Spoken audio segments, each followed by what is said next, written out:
There's a poem called Footsteps in the Sand, and it talks about a person having a real rocky life.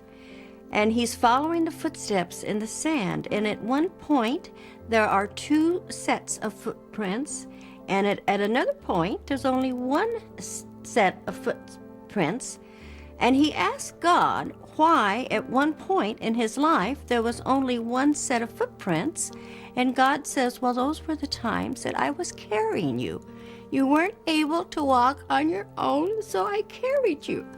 And when I read that poem for the first time, I looked back on my life and I thought, wow, that's exactly what happened to me.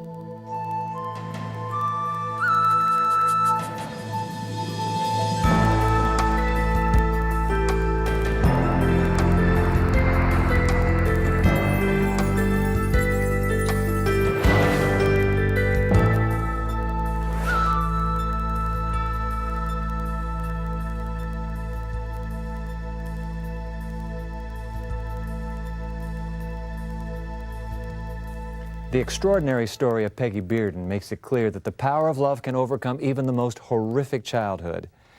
In order to tell this story, we must include some graphic details that are not suitable for children.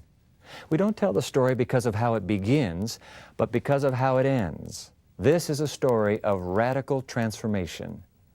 Hillary Carr reports. Peggy Bearden grew up during the Depression in a house much like this one in the small lumber town of Springville, California. One of her earliest memories was the sound of singing coming from the church next door. They were singing Jesus Loves Me and Amazing Grace. And I always wondered who this man was that they called Jesus. And I was also always asking the people, is your name Jesus? And they would look and they would say, why no, why? Well, I'm looking for that man that I hear them sing about named Jesus. Which one is Jesus? Peggy didn't have a lot of time to wonder about the church next door. Finding enough food to eat was the primary concern. While other kids were learning their ABCs, Peggy and her 5 younger siblings were learning to steal enough food to survive. And it didn't much matter who or what they stole it from. I learned to steal early in life as a way of feeding my siblings. I stole from the local markets. Later, I stole from people's hen houses. I stole their eggs and their chickens. I soon found out that the chickens were far too noisy, so I started stealing the rabbits. They were easier to steal. We had no running water, no electricity, very few clothes, never enough to eat. And it is true that I looked down on Peggy Bearden, and for me to look down on Peggy when I was so very poor myself and so very needy myself did mean that she was a very, I hate to use the word pitiful, but a very pitiful child. And I remember Peggy always standing back, never mingling with the other kids, just standing back, thin, dirty, dirty, dirty, dirty. And the kids would make fun of her and she'd fight. At school, I was always in trouble, and the teachers locked me in the cloakroom. And I loved being locked in the cloakroom because that's the only place I could eat. And I would eat everybody's lunches. First, I would go through and eat what I liked the best. And if I were still hungry, I'd go and like what I liked next to the best. I can remember that she wouldn't take, my whole lunch would never be gone, but bits and pieces of my lunch would be gone. And I can remember that, but I never knew until later she was the one that was doing it. But I, yes, do know that my lunch had been taken many times, many times. Eventually, I learned that I wasn't supposed to eat the lunches, and I would try real hard to not eat those lunches. I would even knock on the door telling the teacher she must let me out because I wanted to eat the lunches, and she would just leave me in there. I never could understand why it was okay for them to eat and not for me. Peggy's father, Melvin, was repeatedly hospitalized for tuberculosis. Peggy's mother, Winnie, had 6 children and limited options to support them. In those days, if there was a man in the home, you could not get welfare. And I know that my mother did not have welfare. So as a way of support for herself and the children, she was prostituting. I saw her on many occasions. My father, when he found out about it, was just up in arms over it, and he would walk away from the hospital to come home and be with her.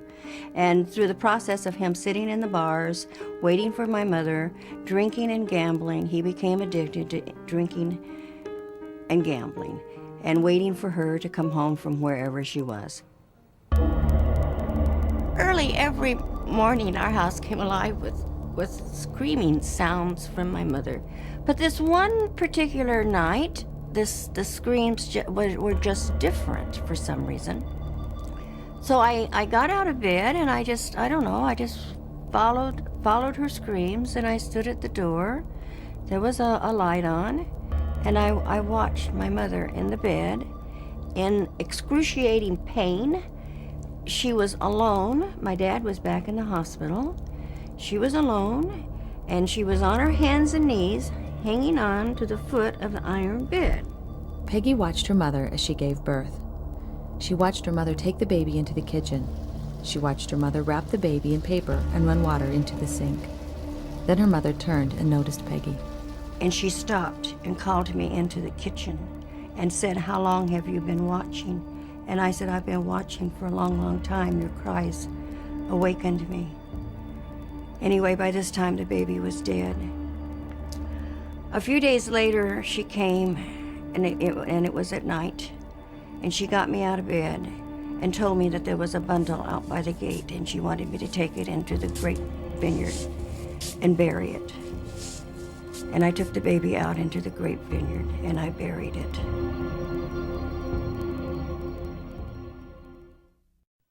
We learned English. Your kids can too. Just watch Hello Channel. I remember a time when I wasn't being very nice to one of the girls at school. I didn't think it was a big deal. But in one sentence, my mom helped me understand. She said, "Mija, you need to treat others the way you want to be treated." I thought about that a lot.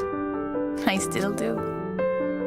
Life's most important lessons are best learned in the home. A message from the Church of Jesus Christ of Latter-day Saints.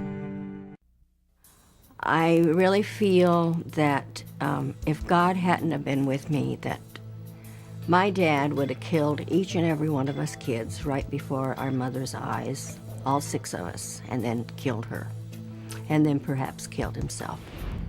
The transformation of a life can begin in a moment, but then take years to fully reveal itself. In Peggy Bearden's case, things had to get a lot worse before they started to get better. For 11 years, Peggy watched her father beat her mother. One night, Peggy defended her mother by firmly punching her father in the face. They fought and she held her own, embarrassing him in front of his sons. Days later, he gave her the first gift he had ever given her. My dad called me in one afternoon and he said, "Come here, sissy, I have a present for you." My dad never had a present for me. My dad never had a present for anybody. We just didn't have presents. But he had a present for me and I was very excited. And he held up this jacket and he said, "It's a coat." "Oh, that's wonderful, a coat. I've never had a coat."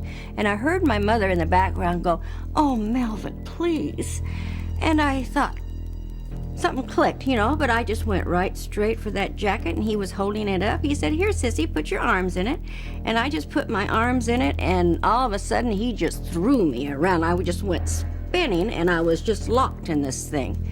And he buckled me up and tied me up, and he drug me to the backyard and hung me in a tree, a fig tree. Hung me in the tree.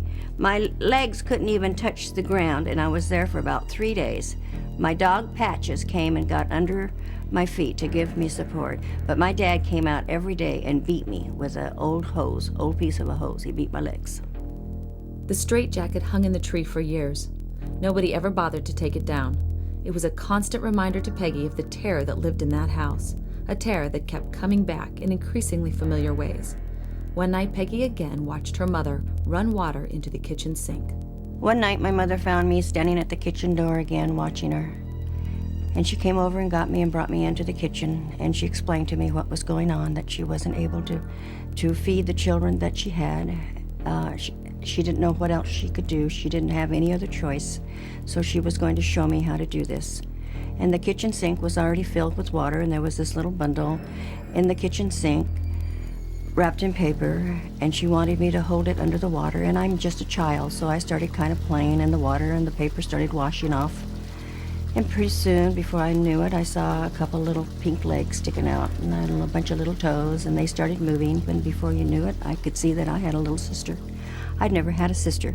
I had 3 mean brothers that I had to fight with, and I had wanted a sister so badly, and I took that baby out of that water, and I grabbed her, and I ran out that door, screaming, she's mine, you can't have her, we're not gonna kill her, she's my baby, and I'll keep her. And I took the baby and carried her all over town with me.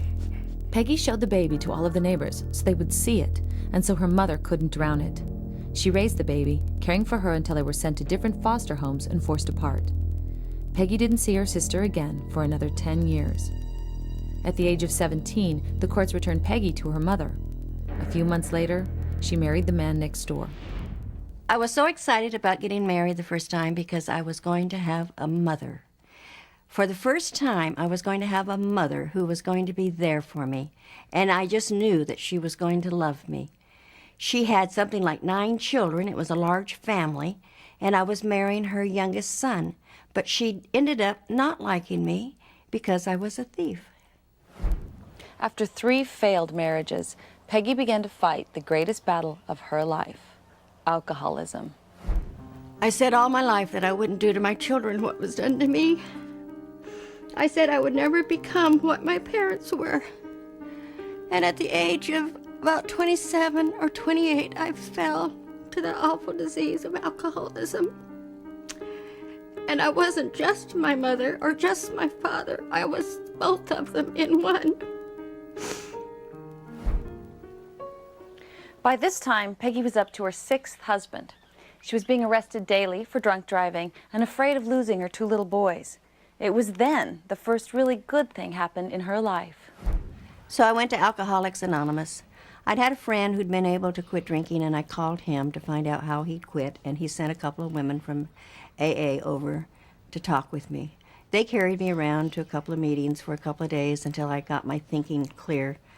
I would take my little boy with me, who was about 5, and a sleeping bag, and he'd sleep while I was in the meetings, and after the meetings, I'd just roll him up and we'd go home. Alcoholics Anonymous was wonderful for me, and it helped me tremendously. But one of the things that happened with me was that I got all my thinking back, and this criminal thinking was so embedded in my mind that it also made me a better criminal. And a better criminal is what she became. She did what she knew. She followed her mother's footsteps into the oldest profession in the world. And I became a madam.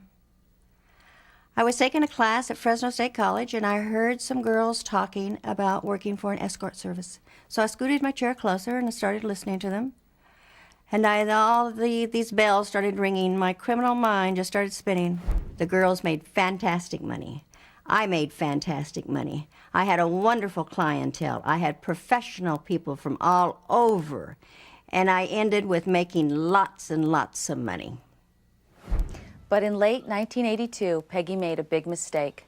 She put an ad in the Fresno Yellow Pages, and that ad led to her arrest. I was sentenced to 6 years in prison. I was sent to the California Institution for Women in Fonterra, California, where I did 3 years. I was just terrified the first night they took me into prison.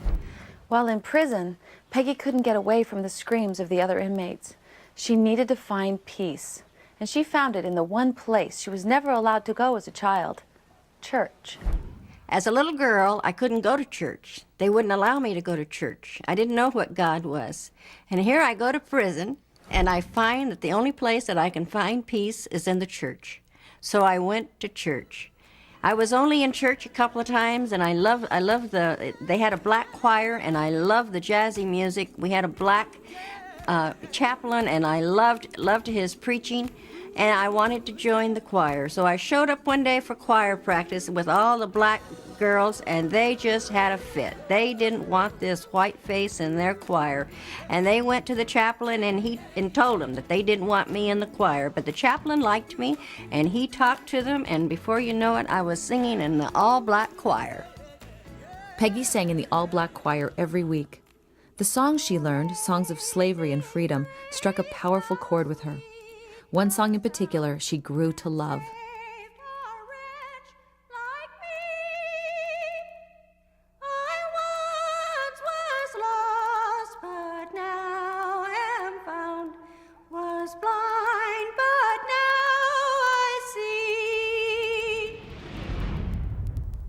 Peggy took a long journey from a hellish upbringing to grace. We'll find out just how that amazing grace gave her a new life, and we'll meet the man who became her husband after this.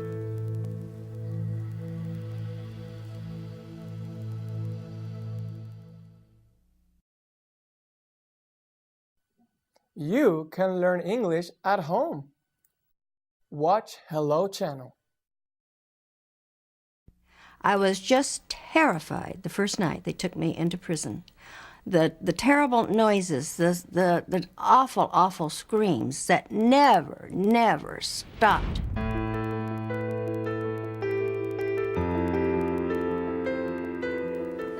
After Peggy was released from prison, she met and married Jim Hanley. Here you both are. Welcome to The Evidence. Thank you. Glad to have you. Thank you. And, by the way, how long were you in prison? I did 3 years. 3 years. You come to the last day. They wish you well. No, they just opened the gate. They open the gate, and this man, No house. This man suddenly is in the story. I mean, I say suddenly, he's here today. Right. How in the world did you meet Jim?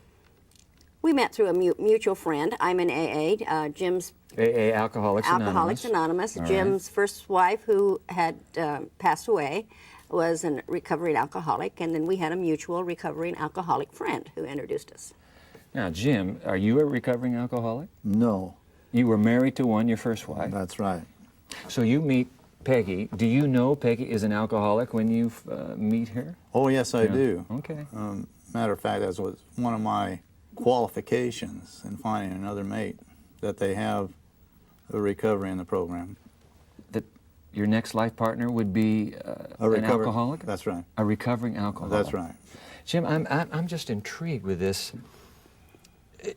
Almost as if you sense it was a life calling to remarry, as you did with Peggy, another recovering alcoholic. I heard in Al-Anon way early, some lady said, "Boy, I'm grateful that God put an alcoholic in my life." And I thought, boy, that's the craziest thing that anybody could say. Yeah. But today, I'll tell you, it is the most wonderful thing God ever did to me. Because it's done something to you. Oh, yes. What's it done?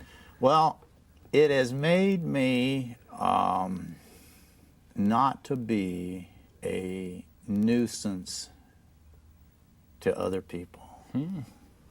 See, religion has a kind of a double-edged sword. You can be a religious person and just be a nuisance about it. Or your religion can be effective in changing people's lives. And I believe God needed to change me. Really, the subplot to your own life story is that through your partnership with recovering alcoholics, transformation not only was happening in their lives, transformation is happening in your life. Oh, yes. Almost as if it's you're suggesting God's mission for all lives to experience transformation. Oh, yes, I think that it's absolutely true. God has a very earnest desire for everyone to find Him. So, Peggy, was it easy to believe in God originally? You started out, I mean, that just came naturally for you? Oh, my heavens, no. No. Well, how'd you come to believe then? It was very difficult. You know, AA is a spiritual background. It's true. And I was told when I first went to AA to fake it till I made it. And I just kept faking it. Your life story, does it strike you as unfair? No, not really. For many years I thought it was, but today I think I was given that life. I was given that life to see what I would do with it. So you don't blame God? I don't blame God at all, no. You blame your parents? No. Blame your childhood? No. No? Well, you know, I couldn't recover. I couldn't recover, and I couldn't be a child of God if I had any blame for all those people. So, Peggy, here you are, experiencing transformation now in your life journey. If you could go back and talk to the little Peggy Bearden, what would you say to her? I would take little Peggy by the hand, and I would say, "Come and go with me." I would love to go back to that little church in that little town. Would you? And take that little girl and really go into that church and go to the altar with that little girl and pray with her. You see, Dwight, I was always looking for God somewhere else. I was looking for him out there. I was looking for him in a man form, because that's who I thought he was. I didn't know that he was a spirit that lived within myself, and I had to find him within my own soul. And today I know that.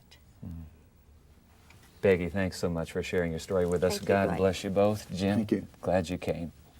If you want to know more about Peggy's story, you can check her story out on our website, The Evidence, that's one word, theevidence.org, O-R-G. We'll be right back after this.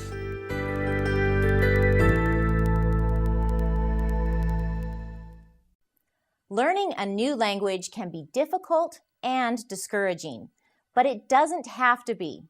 Hello, I'm Karen, introducing Hello Channel, the revolutionary new channel designed especially to teach English. If you can speak English, the future is open for you, since speaking English means greater opportunity and higher paying jobs. By watching Hello Channel, you are immersed in this valuable language. You'll hear the words being spoken. You'll see the speakers' mouths when they say the words. You'll read what's being spoken in large, clear subtitles. And you'll speak out loud, practicing what you have just learned. There is no better or faster way to learn a language than total immersion. Hello Channel does exactly that. There's programming on every level, so you can watch the shows that are just perfect for you. Whether you've spoken a little English, a great deal of English, or none at all, the Hello Channel has something for everyone. Join us for a convenient, affordable, and fun way to shape your future. There's so much in store for you if you'll just say hello.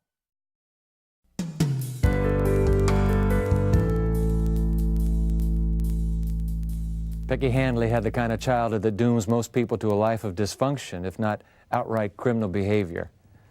That's what most sociologists would say her environment pointed her toward. And in fact, Peggy did have her run-ins with the law. But something remarkable happened to her in prison. Something happened that helped her, in a sense, to turn her tragic childhood upside down. Where before she was haunted by the utter absence of love, now she felt overwhelmed by it. Peggy points to an encounter with God as a source of her transformation. His love proved constant and genuine and deep. It's this unconditional love that enables her to make very different choices today. She's no longer compelled to play out her life as a victim of the destructive forces of her environment. She's no longer trapped by abuse and neglect. She's found something that gives her the leverage to overturn all that went before. I believe Peggy shows us concrete evidence of just how real God's love is. Her story makes it harder to assume that His compassion and concern are just something people imagine to get them through the night. The horrors of Peggy's childhood weren't something she imagined. The chaos of her life wasn't something she made up. All that was all too real. Even so, God's love had to be just as real in order to move her beyond it. If His love had been any less real, Peggy couldn't have overcome her childhood. She couldn't have turned a vicious cycle of abuse into a positive and productive existence. The ugliest colors and the darkest corners of life in this world sometimes make God's love shine the brightest. That's what I think. I'm Dwight Nelson. Join us next time for more of The Evidence.